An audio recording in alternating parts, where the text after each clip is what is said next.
Assalamualaikum warahmatullahi wabarakatuh. Perkenalkan, nama saya Nur Aldin Firdaus Gamal. Saya biasa dipanggil Gamal. Saya dari Universitas Negeri Jakarta, Fakultas Ilmu Sosial dan Hukum, Program Studi Pendidikan Sosiologi. Jadi dalam video kali ini saya akan menyampaikan analisis sosial saya terhadap sebuah video yang sempat viral beberapa waktu lalu, yaitu tentang seorang guru yang menyatakan mengundurkan diri dari sekolah karena tekanan administrasi yang berlebihan. Nah, jadi tuh video ini tuh menimbulkan diskusi yang sangat luas di media sosial ya. Terus menarik juga perhatian publik terhadap kondisi kerja guru yang ada di Indonesia. Melalui pendekatan sosiologi organisasi pendidikan, saya akan membedah bagaimana struktur organisasi pendidikan, relasi kuasa, terus serta budaya birokrasi dalam lembaga pendidikan dapat mempengaruhi kesejahteraan, motivasi, bahkan keputusan untuk menjadi seorang guru. Nah, yang pertama tuh ada latar belakang videonya.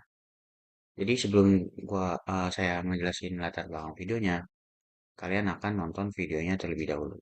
Nah, ini videonya nih. Setahun saya nunggu surat pemecatan nggak keluar-keluar, ya udah saya memutuskan untuk mundurkan diri. Viral di media sosial curhatan seorang guru muda di Kabupaten Pangandaran, Jawa Barat bernama Husain Ali Rafsanjani. Ia mengaku mengundurkan diri dari CPNS karena kena pungli dan sempat tidak digaji beberapa bulan. Terkait hal ini, pihak Badan Kepegawaian Pengelolaan Sumber Daya Manusia atau BKPSDM Kabupaten Pangandaran angkat bicara. Dikutip dari tribunjabar.id pada Selasa 9 Mei, curhatan guru muda Pangandaran itu ia unggah di akun Instagram dan TikTok miliknya @husain_ar. Husain menceritakan pengalaman dirinya yang diribetkan urusan uang sejak awal pendidikan latihan dasar CPNS Kabupaten Pangandaran. Menurut pengakuannya, ia dimintai uang transport saat diklat SAR CPNS. Bahkan ia sempat tidak digaji selama beberapa bulan. Merasa kena pungli, ia kemudian melaporkannya ke situs lapor.go.id. Laporannya itu membuat heboh sejumlah pejabat di Pemkab Pangandaran, hingga membuatnya terpaksa mengakui bahwa ia yang membuat laporan. Lalu Husain dipanggil ke kantor BPSDM Pangandaran untuk diklarifikasi. Guru muda Pangandaran itu merasa pemanggilannya penuh dengan intimidasi. Bahkan intimidasi semakin terasa setelah pemanggilan tersebut. Hingga akhirnya Husain memilih mengundurkan diri dan pulang ke Bandung. Terkait hal ini, Kepala BKPSDM Kabupaten Pangandaran Dani Hamdani menerangkan pihaknya pun sempat memanggil Husain ke kantornya. Ia menegaskan Husain mengundurkan diri bukan karena ada pungli yang berkembang di media sosialnya. Dani menjelaskan tidak ada pungli yang terjadi karena memang dalam kesepakatan bersama di APBD DPA tidak ada anggaran transport untuk Latsar.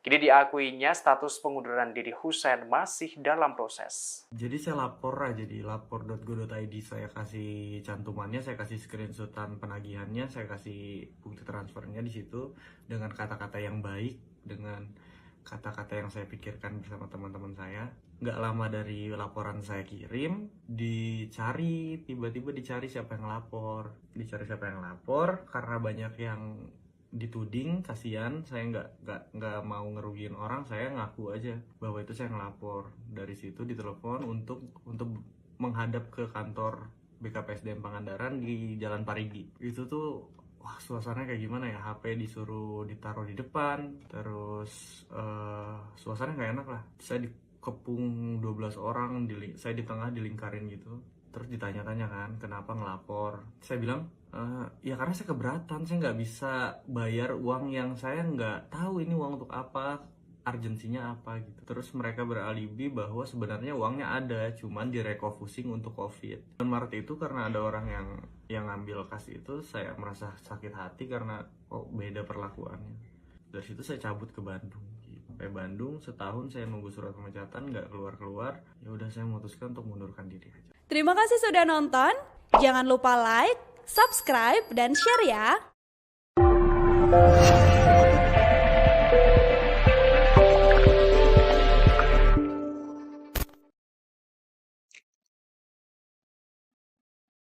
Oke, Jadi itu di video yang kalian udah nonton tadi tuh, ini tuh maksudnya tuh menampilkan seorang guru yang suaranya tuh agak gemetar sedikit gitu ya.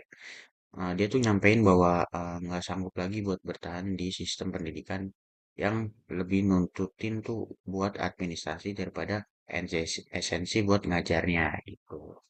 Nah, dia tuh ngerasa kewalahan juga tuh dengan laporan-laporan, format, terus target administratif yang terus-menerus berubah-ubah. Nah, video ini tuh menyentuh banyak kalangan karena memperlihatkan sisi lain dari profesi seorang guru gitu, yang jarang diperbincangkan secara terbuka. Nah, apalagi kan di generasi-generasi muda ini ya, banyak yang mau tuh, eh, mereka tuh lebih suka kerja-kerja yang di kantor-kantor gitu, yang di gedung-gedung gitu. Mereka jarang meng-highlight seorang guru gitu. Padahal kan sebelum mereka kerja kan mereka diajarkan oleh guru-guru gitu. Mereka sekolah HD, SD, SMP, SMA. Nah, terus banyak netizen juga tuh, terutama yang netizen-netizen yang guru, yang profesinya guru juga ya. Di yang terutama yang di daerah-daerah gitu, eh, terus turut nyampein juga tuh pengalamannya kayak sama juga kayak yang dialamin di video tersebut kayak kelelahan juga, terus ada tekanan administratif juga, terus kurangnya dukungan struktural dari manajemen sekolah atau dinas pendidikan. Nah, dari kajian dalam kajian sosiologi organisasi pendidikan, sekolah tuh nggak hanya dipahami sebagai tempat berlangsungnya proses mengajar gitu, tapi sekolah juga sebagai organisasi formal dengan struktur hierarki, peran, aturan, dan budaya kerja tertentu gitu. Nah, analisis pertama tuh birokratisasi dalam pendidikan. Nah, seiring berkembangnya pendidikan, sekarang kan pendidikan kan udah di tahap pendidikan yang modern ya. Terus sekolah tuh makin diwarnai oleh birokrasi juga gitu. Jadi ada teorinya Max Weber tentang organisasi rasional dan legal. Birokrasi ini tuh memang dimaksudkan untuk menciptakan keteraturan. Tapi dalam kasus ini tuh justru distraksi birokrasi ketika tugas-tugas administratif mendominasi waktu dan energi guru gitu. Sehingga menggeser peran inti sebagai pendidikan. Yang seharusnya kan guru kan tugasnya tuh mengajar seorang anak murid ya, bukan em, ngurusin administratif dan laporan-laporan dan segala macam gitu. Harusnya dia kan tugas utama itu buat menyalurkan ilmu yang dia dapat semasa dia kuliah, sekolah gitu untuk ke anak muridnya gitu. Nah, kayak contohnya tuh hmm, guru tuh diminta nyusun RPP gitu atau laporan evaluasi atau pengisian data di platform online. Terus mengikuti berbagai kayak pelatihan administratif yang sebenarnya tuh belum tentu juga berdampak langsung buat dia saat dia tuh ngajar ke anak murid gitu. Itu tuh belum tentu juga ngasih dampak gitu maksudnya. Nah, dari hal ini tuh munculin beberapa alienasi dalam pekerjaan guru. Kayak mereka tuh merasa bekerja bukan untuk mendidik, tetapi untuk memenuhi sesuatu sistem gitu. Nah, yang kedua ada relasi kekuasaan dan struktur organisasi. Nah, dalam organisasi pendidikan ada struktur hierarkis. Ada kepala sekolah, guru, staf TU, terus pengawas dari dinas. Nah, dalam praktiknya tekanan administratif kerap diturunkan dari atas ke bawah tanpa dialog yang memadai gitu. Jadi tuh nggak jelas gitu dari perintah dari atas tuh turun ke bawah tuh apa yang disampaikan tuh nggak berubah-ubah gitu. Nah, jadi guru tuh jadi pelaksana yang pasif, bukan subjek yang aktif. Disinilah muncul relasi kuasa yang timpang gitu. Kan harusnya kan yang ngejalanin kan guru ya. Kenapa mereka tidak dilibatkan di suatu eh, di dialog tersebut gitu. Sedangkan yang atas tuh belum tentu mereka terlibat langsung ke dalam di lapangannya gitu. Jadi mereka ya udah cuma ngasih perintah-perintah doang, tapi jadi guru yang ngejalanin gitu. Nah, remaja tuh banyak yang nyaksiin video-video tadi, terus ngeliat kayak guru tuh capek banget gitu. Tapi di sekolah itu kita diajak buat melihat akar strukturalnya gitu kayak dari mana sih masalah ini tuh muncul gitu dari benar dari akarnya gitu. Nah, sistem yang tidak adil dan komunikasi organisasi yang tidak partisipatif. Terus yang ketiga ada budaya organisasi sekolah. Nah, budaya organisasi juga berperan besar. Jika budaya sekolah hanya menekankan kepatuhan dan pencitraan administratif, maka guru yang mengutamakan kualitas pembelajaran bisa tersingkir gitu dibandingkan guru yang kayak udah kayak pencitraan aja gitu. Nah, akhirnya nilai-nilai profesionalisme digantikan oleh nilai-nilai kepatuhan yang semu. Jadi kayak guru-guru yang emang pure buat ngajar ke murid-murid itu tuh bakal digantiin sama guru-guru yang kayak pencitraan gitu ya. Biasanya tuh guru-guru yang pencitraan tuh yang kayak cuman kelas nih, kelas absen ngasih tugas ntar dia keluar gitu. Itu gitu-gitu doang gitu. Jadi muridnya juga tergantung sih, ada beberapa murid tuh pasti ada yang kayak dia pasti kayak gitu. Aduh, saya nih harusnya dapat pembelajaran dari gitu, tapi kenapa guru ya cuma ngasih tugas-tugas doang gitu. Terus ada lagi murid yang kayak nggak seneng aja gitu, kayak gurunya tuh ngasih ngasih ngasih tugas karena dia ngasih tugas terus kan, jadi dia nggak perlu memperhatikan kayak udah ngerjain tugas terus juga belum tentu dia ngerjain tugas apa enggak. Nah, jadi dampak yang terjadi dari kasus tersebut tuh masih banyak tuh sekolah-sekolah yang ada sekolah sama instansi pendidikan yang ada di Indonesia tuh gagal memenuhi pentingnya mendukung peran guru sebagai agen utama pendidikan. Ketika guru mengalami tekanan berlebih, maka yang berdampak bukan hanya guru, tapi juga muridnya. Tadi yang saya jelaskan tadi ya.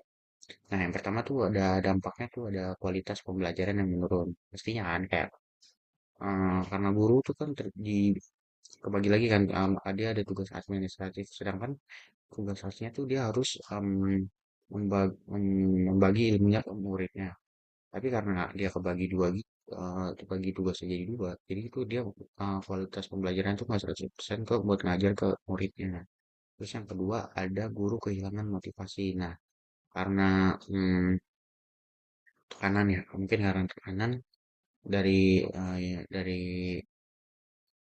dari birokrasi, terus membuat guru tuh kayak aduh kok kayaknya jadi males deh gitu buat buat eh, buat ngajar lagi, buat bagi-bagi ilmu lagi tuh. Terus yang ketiga ada pendidikan jadi formalitas administrasi bukan proses humanis gitu. Nah, di sini saya ada tiga solusi buat masalah kasus video tadi gitu. Yang pertama ada perlunya evaluasi yang menyeluruh terhadap beban administratif guru. Nah, bukan berarti ini ada nggak ada apa dihapus laporan gitu, enggak, tapi menyederhanakan dan menyesuaikan dengan realitas yang di lapangan gitu. Jadi tuh laporan-laporan yang akan dibikin guru itu harus biar jangan terlalu susah gitu, biar guru tuh bisa kok 100% ngajar ke murid ini. Terus yang kedua ada sistem manajerial sekolah harus dibangun berdasarkan dialog dan partisipasi. Guru di sini tuh harus dilibatkan dalam pengambilan kebijakan, bukan hanya di perintah. Kayak yang saya jelasin tadi tuh, makanya nih guru harus ikut dialog dan partisipasi biar mereka yang jalanin, mereka yang tahu dong berarti di lapangan itu gimana gimana gimana ya. Bukan yang dari atasan tuh nyuruh-nyuruh doang gitu. Terus yang ketiga ada perlu penanaman budaya organisasi yang sehat dan manusiawi. Pendidikan bukan sekedar soal laporan, tapi tentang hubungan antar manusia, guru, murid, dan juga masyarakat. Gitu. Jadi kayak harus kerjanya tuh harus manusiawi juga, nggak yang kayak udah ngajar terus bikin laporan lagi di hari itu juga, itu kan kasihan ya ke gurunya. Nah, jadi video viral ini tuh menjadi pengingat itu buat bahwa di balik kurikulum, sistem, terus aturan ada manusia yang bekerja, merasa dan berjuang. Guru tuh bukan robot administrasi. Mereka adalah pendidik yang seharusnya diberi ruang untuk mengajar dan mendidik dengan hati gitu. Jadi bukan dengan pencitraan segala macam ya teman-teman. Nah, sebagai masyarakat, tentunya kita perlu mendorong perubahan sistematik ini dalam organisasi pendidikan supaya lebih berpihak kepada proses pembelajaran yang bermakna, bukan hanya kepentingan administratif. Oke, mungkin itu saja yang bisa saya sampaikan di analisis saya pada video kali ini. Terima kasih yang sudah menyimak analisis saya. Semoga video ini menjadi refleksi bagi kita semua, khususnya dalam kayak kita melihat bagaimana sih organisasi pendidikan di Indonesia itu dapat benar-benar mendukung para para para guru yang ada di Indonesia gitu. Mungkin kurang lebihnya mohon maaf apabila saya ada salah kata. Assalamualaikum warahmatullahi wabarakatuh.